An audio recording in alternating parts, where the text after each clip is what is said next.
오늘 우리에게 주시는 하나님의 말씀은 데살로니가전서 1장 1절에서 10절까지의 말씀입니다. 데살로니가전서 1장 1절에서 10절까지의 말씀입니다. 말씀을 교독하도록 하겠습니다. 바울과 실로아노와 디모데는 하나님 아버지와 주 예수 그리스도 안에 있는 데살로니가인의 교회에 편지하노니 은혜와 평강이 너희에게 있을지어다. 우리가 너희 모두로 말미암아 항상 하나님께 감사하며 기도할 때 너희를 기억함은 너희의 믿음의 역사와 사랑의 수고와 우리 주 예수 그리스도에 대한 소망의 인내를 우리 하나님 아버지 앞에서 끊임없이 기억함이니 하나님의 사랑하심을 받은 형제들아 너희를 택하심을 아노라. 이는 우리 복음이 너희에게 말로만 이른 것이 아니라 또한 능력과 성령과 큰 확신으로 된 것임이라. 우리가 너희 가운데에서 너희를 위하여 어떤 사람이 된 것은 너희가 아는 바와 같으니라. 또 너희는 많은 환난 가운데서 성령의 기쁨으로 말씀을 받아 우리와 주를 본받은 자가 되었으니 그러므로 너희가 마게도냐와 아가야에 있는 모든 믿는 자의 본이 되었느니라. 주의 말씀이 너희에게로부터 마게도냐와 아가야에만 들릴 뿐 아니라 하나님을 향하는 너희 믿음의 소문이 각처에 퍼졌으므로 우리는 아무 말도 할 것이 없노라. 그들이 우리에 대하여 스스로 말하기를 우리가 어떻게 너희 가운데에 들어갔는지와 너희가 어떻게 우상을 버리고 하나님께로 돌아와서 살아계시고 참되신 하나님을 섬기는지와 또 죽은 자들 가운데서 다시 살리신 그의 아들이 하늘로부터 강림하실 것을 너희가 어떻게 기다리는지를 말하니 이는 장래의 노하심에서 우리를 건지시는 예수시니라. 아멘. 오늘 말씀의 제목은 신앙의 본이 되는 교회라는 제목으로 말씀을 증거하도록 하겠습니다. 오늘 말씀의 제목이 이제 신앙의 본이 되는 교회입니다. 우리 교회는 지난주부터 교회 설립 70주년을 맞이하여 여러 가지 행사를 진행하고 있습니다. 우리 이 시간 교회 설립 70주년을 맞이하여서 이제 계속 그 행사를 진행하는데 이 시간 옆 사람을 돌아보며 이렇게 인사했으면 좋겠습니다. 우리 만나서 반갑습니다 라고 그렇게 인사하도록 하겠습니다. 네. 만나서 반갑습니다. 우리 이번에는 반대편으로도 그렇게 인사하도록 하겠습니다. 다음 주에도 만나 뵙고 싶습니다. 다음 주에도 만나 뵙고 싶습니다. 네. 그렇습니다. 우리 교회에서 준비하고 있는 70주년 행사를 통해서 여러분들에게 하나님의 은혜가 흘러가길 간절히 소망합니다. 할렐루야. 아멘. 한편 이제 바울이 세웠던 교회 중에 우리 데살로니가 교회라고 있었습니다. 이 교회에 대해서 우리가 한번 알아볼 것인데요. 바울이 그 지역에서 복음을 전하자 놀라운 하나님의 역사가 일어났습니다. 그렇다면 데살로니가 교회에서 일어났던 하나님의 역사가 오늘을 살아가는 우리들에게 어떤 교훈을 주는지 본문 말씀을 통해서 살펴보도록 하겠습니다.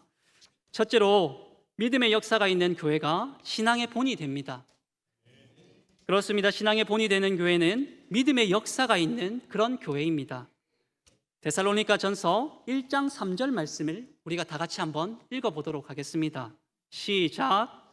너희의 믿음의 역사와 사랑의 수고와 우리 주 예수 그리스도에 대한 소망의 인내를 우리 하나님 아버지 앞에서 끊임없이 기억함이니.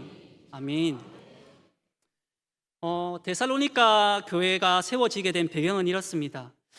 여러분께서도 사도 바울에 대해서는 잘 알고 계실 것입니다.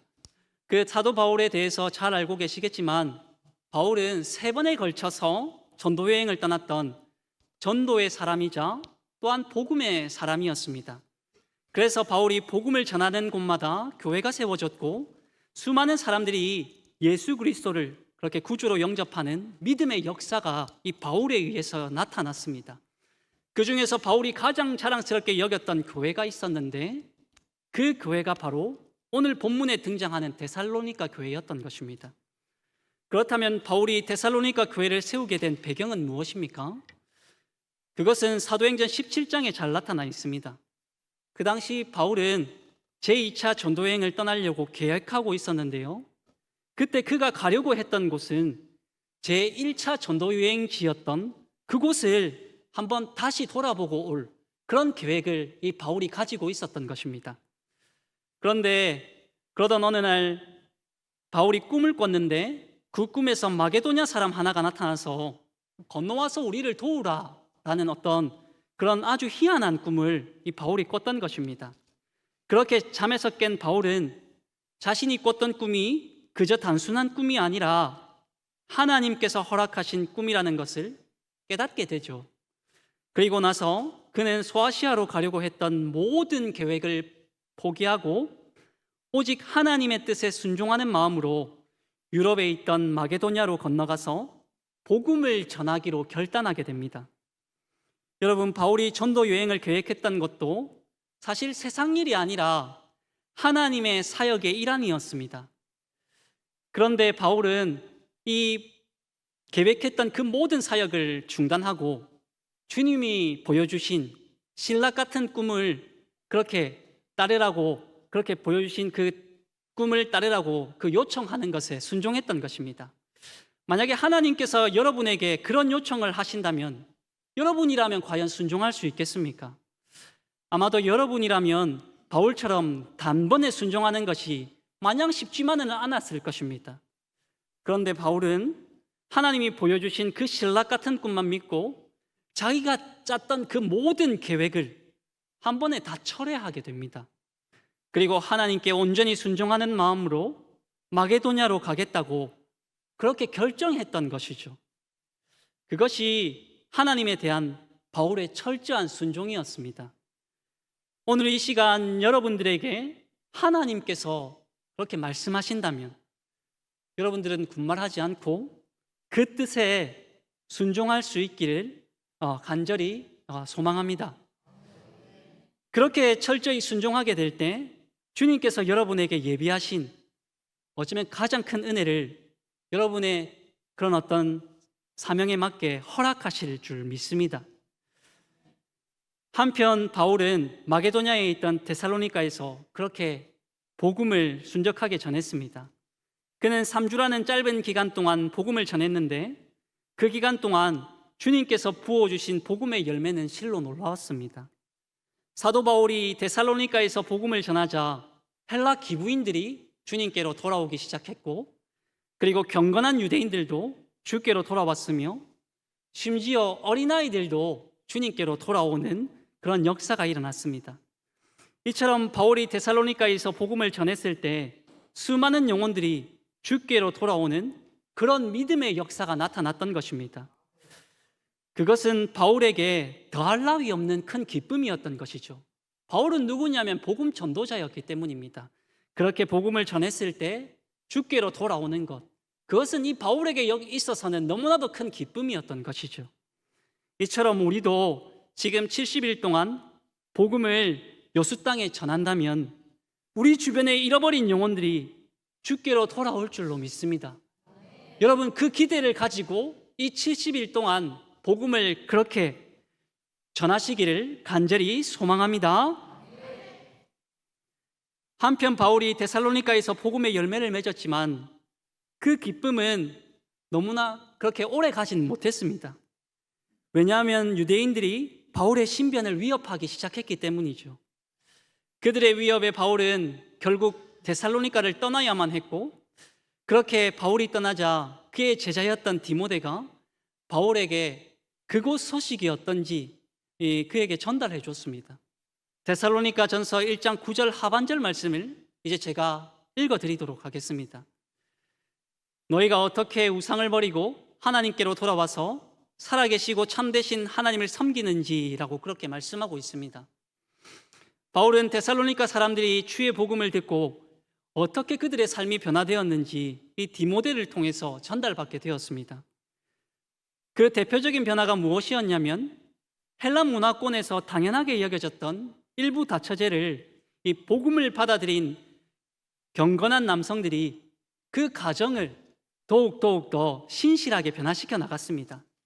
그것을 오늘날 성도들에게 적용하자면 결혼 정년기에 있는 형제나 자매들이 이제 그들이 청년들을 만나서 더욱 더 신앙이 있는 그런 어떤 사람들을 만나기로 결단했던 것입니다. 그리고 성도들은 더 이상 썩어져갈 세상에 관심을 두는 것이 아니라 하나님 나라에 관심을 두며 그렇게 살아가기로 결단했던 것이죠. 이처럼 우리 교회도 주의 복음을 받아들인다면, 그리고 주의 복음을 받아들인 그런 어떤 성도라면 데살로니가 교회 성도처럼 가정에서나 직장에서 그리고 교회 안에서 그런 변화된 삶을 살아나가야 할 것입니다. 그렇게 할 때 우리 교회가 세상 속에서 신앙의 본이 되는 그런 교회로 우뚝 서게 될 줄로 믿습니다. 우리는 그런 변화된 삶의 모습을 그렇게 살아나가야 되겠죠. 여러분, 그것을 믿으시는 우리 모든 수종로 교회 성도님들 다 되시길 간절히 소망합니다. 그렇다면 신앙의 본이 되는 교회란 또 어떤 교회입니까? 둘째로 사랑의 수고가 있는 교회가 신앙의 본이 됩니다. 그렇습니다. 신앙의 본이 되는 교회는 사랑의 수고가 있는 그런 교회입니다. 데살로니가 전서 1장 6절 말씀을 우리가 다 같이 한번 읽어보도록 하겠습니다. 시작. 또 너희는 많은 환난 가운데서 성령의 기쁨으로 말씀을 받아 우리와 주를 본받는 자가 되었으니. 아멘. 바울이 데살로니가에서 복음을 전했을 때 그 당시 상황이 어땠었냐면 로마의 클라디우스 황제가 기독교를 대대적으로 핍박하던 어떤 그런 상황이었습니다. 그 당시 클라디우스 황제는 자신의 왕권을 강화하기 위해서 이제 거리마다 신상을 세우고 황제를 숭배할 것을 촉구했던 것이죠. 만약에 이를 거부한 자들은 잔인한 방법으로 그렇게 죽였습니다. 그때 가장 많은 피를 흘렸던 사람들이 예수 그리스도를 구주로 고백하는 기독교인들이었습니다. 왜냐하면 기독교인들은 황제 숭배를 우상 숭배로 여겼기 때문이죠. 그래서 수많은 기독교인들이 황제 숭배를 거부했고, 그로 인해 수많은 성도들이 대대적인 핍박을 받았습니다. 그런 삼엄한 분위기 속에서 바울은 데살로니가 지역에 그럼에도 불구하고 그리스도의 복음을 전했습니다. 그런 위험을 감수하고 바울이 복음을 전했을 때 데살로니가 지역에 어떤 역사가 일어났냐면 수많은 사람들이 예수 그리스도를 구주로 영접하는 큰 부흥의 역사가 일어났던 그런 어떤 역사가 일어났습니다. 그런데 얼마 지나지 않아서 바울의 신변을 위협하는 또 다른 무리가 등장했는데요. 앞서도 언급했지만 그들은 바로 유대인들이었습니다. 유대인들은 바울이 복음을 전하는 것을 아주 시기하고 질투했으며 그로 인해 바울을 죽이려고 모의했습니다. 그래서 바울은 그런 유대인들의 위협 때문에 결국에는 모든 사역을 내려놓고 데살로니가를 떠나야 하는 매우 안타까운 상황에 놓이게 되었던 것이죠. 그래서 바울은 복음의 옥토와도 같았던 데살로니가 지역을 그렇게 떠나야만 했습니다. 그렇지 않으면 바울 자신의 목숨이 너무나도 위태로웠기 때문이죠. 여러분, 바울이 데살로니가 지역을 떠나야 했을 때 그 마음이 얼마나 안타까웠겠습니까? 너무나도 그 마음, 그 심정이 아팠을 것입니다. 바울은 그 아픈 마음을 뒤로하고 아덴이라는 지역으로 그렇게 물러나게 됩니다. 여러분, 우리가 신앙생활을 하다 보면요, 모든 일이 우리가 원하는 대로 풀리지 않을 때가 있습니다. 심지어는 우리가 주의 일을 열심히 한다고 했지만 거기서 오해가 생기고 마찰이 생겨서 결국에는 우리 뜻대로 모든 일이 풀리지 않을 때가 있죠. 그런 경우를 종종 경험하게 되는데요. 그럴 때 우리는 어떻게 해야 됩니까? 그럴 때는 오늘 본문 말씀에 등장하는 바울처럼 한 발짝 뒤로 물러나서 주의 일이 어떻게 돌아가고 있는지 가만히 지켜볼 필요가 있습니다. 그렇게 한 발짝 뒤로 물러나서 상황을 지켜보다 보면 그때 누가 역사하시냐면 하나님께서 역사하실 것입니다.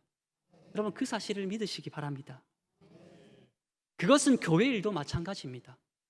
여러분, 지금 70주년 행사가 아직 많이 남아 있는데요, 그 모든 행사를 우리 힘으로 다 감당하기는 어렵습니다. 그러나 우리가 한 발짝 뒤로 물러나서 하나님을 의지하는 마음으로 기도한다면 우리가 준비했던 모든 행사를 순조롭고 은혜롭게 진행할 수 있을 것입니다. 그것을 두고 여러분 모두 기도하시길 바랍니다. 그렇게 할 때 성령께서 우리 교회에 역사하실 것입니다. 그럼 그 사실을 믿으시고 모두 다 함께 협력해서 합심하여 기도하시길 간절히 소망합니다. 잠언 16장 9절 말씀에서는 이렇게 말씀하고 있습니다. 우리가 다 같이 한번 읽어보도록 하겠습니다. 사람이 마음으로 자기의 길을 계획할지라도 그의 걸음을 인도하시는 이는 여호와시니라. 아멘. 우리가 모든 일을 계획하지만 그 계획을 인도하시는 분은 우리 하나님이십니다. 여러분 모두 그 사실을 기억하시기를 소망합니다. 누군가는 일을 계획해야 할 것이고 누군가는 일을 추진해 나가야 할 것입니다. 그러나 그 모든 일을 이루시는 분은 앞서도 말했듯이 누구냐면 바로 우리 하나님이십니다. 그것을 꼭 기억하시기를 소망합니다. 할렐루야. 아멘. 다시 본론으로 돌아가도록 하겠습니다. 사도 바울은 주의 복음을 증가하는 일에 유대인들로부터 생명의 위협을 받았습니다. 바울이 유대인들의 위협 때문에 데살로니가를 떠나게 되자 그동안 바울에게 복음을 들었던 수많은 사람들이 이제 조그마한 그런 교회를 세우게 되죠. 그 교회가 바로 데살로니가 교회였습니다. 여러분 바울이 없는 상황에서 데살로니가 교회 성도들이 모여서 예배했을 때 유대인들은 그 모습을 보고 얼마나 그들을 조롱했겠습니까? 아마도 이렇게 말했을지도 모릅니다. 바울도 없는데 예배가 되겠어? 라고 그렇게 조롱 섞인 말을 했을지도 모릅니다. 그럼에도 불구하고 데살로니가 교회 성도들은 예수 그리스도의 사랑을 붙잡고 복음을 증거하기 시작했는데요. 그 당시 데살로니가 교회 성도들은 어떤 방식으로 주의 복음을 증거했냐면 세상 사람들이 외면했던 사회적인 문제를 주님의 사랑으로 해결해 나가기 시작했습니다. 그 대표적인 예가 당시 사회적인 문제로 대두되던 전쟁고아와 과부들에 대해서 이 데살로니가 교회만큼은 외면하지 않고 그들을 예수 그리스도의 사랑으로 품었습니다. 정작 데살로니가 교회는 환난과 핍박 중에 그렇게 당면하고 있었지만 그들은 연약한 자들의 고통을 외면하지 않았던 것입니다. 고아들이 배고파할 때 교회에서만큼은 음식을 나누어 줬고 전쟁으로 남편을 잃은 과부들에게도 온정을 베풀었습니다. 그렇게 교회는 그리스도의 사랑을 실천해 나갔던 것이죠. 이러한 사랑의 수고는 우리나라에서도 있었습니다. 구한말 유교 사상이 팽배하던 시대에 선교사들이 우리나라에 들어와서 복음을 전했는데요. 그때 복음을 받아들였던 소수의 사람들에 의해서 이 땅에 복음이 전파되고 그로 인해 이 땅에 교회가 세워졌습니다. 그렇게 복음을 받아들인 성도들 중에서 놀라운 변화가 나타나기 시작했습니다. 그것은 바로 오랫동안 제사를 모시던 집에서 제사를 철폐하기 시작했고 교회에서 예배드릴 때만큼은 양반이나 노비, 남자나 여자에 대한 차별을 두지 않고 모두 다 평등하게 한자리에서 예배를 드렸던 것입니다. 그것은 구한말 조선 사회에서 너무나 혁신적인 그런 모습이었습니다. 더 나아가서 일제강점기라는 암울한 현실 속에서도 교회는 침묵하지 않고 예수 그리스도의 복음이 무엇인지, 무엇이 하나님의 공의인지 성도들에게 가감없이 가르쳤습니다. 개중에 주님의 말씀을 깨달은 성도들은 학교를 짓기도 했고 병원을 짓기도 했으며 어떤 이들은 조국 독립에 앞장서서 나라를 위해 헌신하기도 했습니다. 그렇다면 그 시대 하나님께서 요구하시는 모습에 그들은 그렇게 헌신했다면 오늘 이 시대를 살아가는 우리들에게 하나님께서 요구하시는 것은 무엇이겠습니까? 그것은 주의 복음이 무엇인지 우리가 깨달았다면 우리가 그 복음에 침묵할 것이 아니라 잠자는 세상을 향해서 복음을 우리도 당당하게 외쳐야 할 것입니다. 그것을 주님께서 요청하고 있는 것입니다. 그 선봉에 여러분들이 다 같이 서셔서 주의 복음을 외치시길 간절히 소망합니다. 이러한 사랑의 수고가 있는 교회가 신앙의 본이 되는 교회인 줄 믿습니다. 한편 신앙의 본이 되는 교회는 또 어떤 교회입니까? 셋째로 소망의 인내가 있는 교회가 신앙의 본이 됩니다. 그렇습니다. 신앙의 본이 되는 교회는 소망의 인내가 있는 그런 교회입니다. 우리가 10절 말씀을 다 같이 읽어보도록 하겠습니다. 시작. 또 죽은 자들 가운데서 다시 살리신 그의 아들이 하늘로부터 강림하실 것을 너희가 어떻게 기다리는지를 말하니 이는 장래의 노하심에서 우리를 건지시는 예수시니라. 아멘. 데살로니가 교회 성도들이 당면했던 고난은 말로 표현할 수 없는 그런 박해가 그 시대에 있었습니다. 그들은 그저 복음을 전한다는 이유로 모진 환난과 박해를 다 당했습니다. 어떤 이들은 십자가에 매달려 화형을 당해야 했고, 또 어떤 이들은 원형 경기장에 그렇게 갇혀서 짐승의 밥이 되어야 했습니다. 그럼에도 불구하고 데살로니가 성도들이 복음을 전했던 것은 마지막 날에 산자와 죽은 자로 심판하러 오실 그 주님을 믿었기 때문입니다.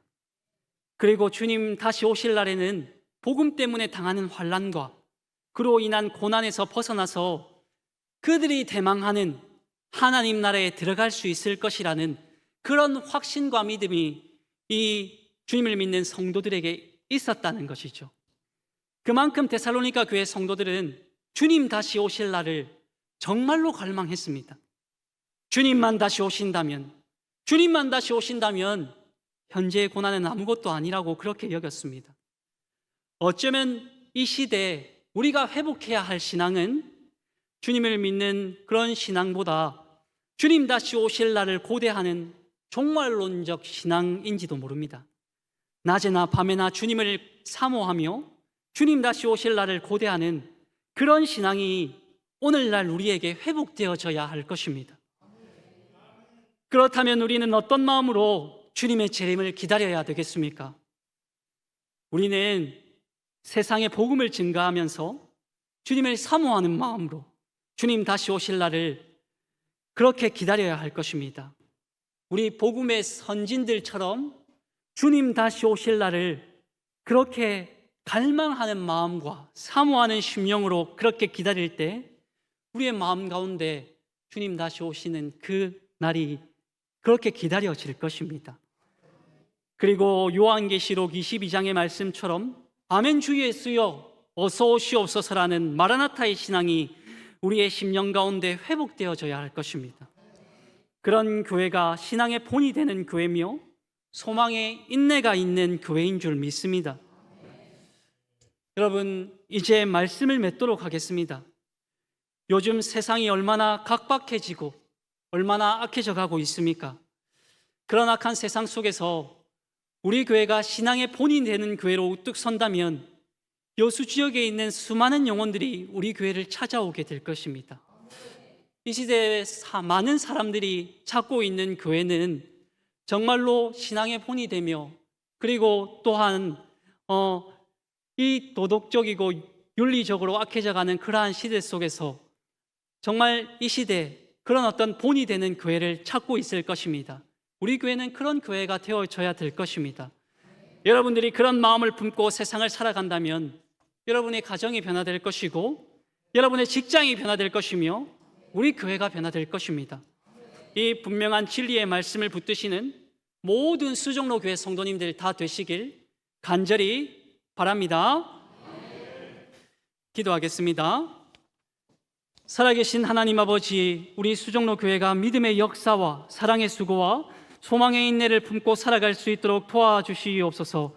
우리 교회가 교회 설립 70주년을 맞이하여 신앙의 본이 되는 교회로 한 걸음 더 도약할 수 있도록 은혜를 베풀어 주시고 우리가 세상을 향하여 복음을 증가할 때 예비된 영혼들이 주께로 돌아올 수 있도록 도와주시기를 소망합니다. 하나님, 이 시대에 수많은 세상 사람들이 신앙의 본이 되는 교회를 찾고 있는 줄 압니다. 하나님, 우리 교회가 신앙의 본이 되는 교회로 우뚝 설 수 있도록 도와주시옵소서. 감사하며 이 모든 것 드리고 주 예수 그리스도의 이름으로 기도드립니다. 아멘.